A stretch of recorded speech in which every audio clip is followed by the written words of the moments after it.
Today we're going to take another look at eco-friendly foods as well as author's purpose.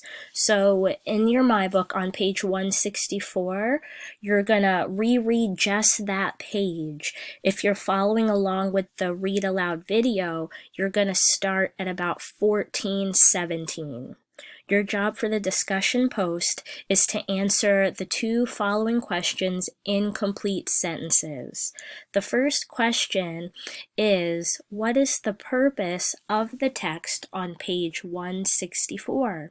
So just looking at page 164, your job is going to be to figure out what the author is trying to do with the text. Are they trying to persuade you, get you to believe something or think or act a certain way?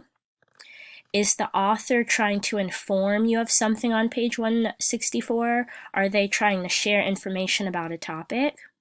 Or is the author trying to entertain you on that page? Did they write something that was meant for your enjoyment? All right, so that's question number one. The second question is about the whole text, the whole story, eco-friendly foods. So they're asking you, what do you think the author wants readers to do after they read this selection?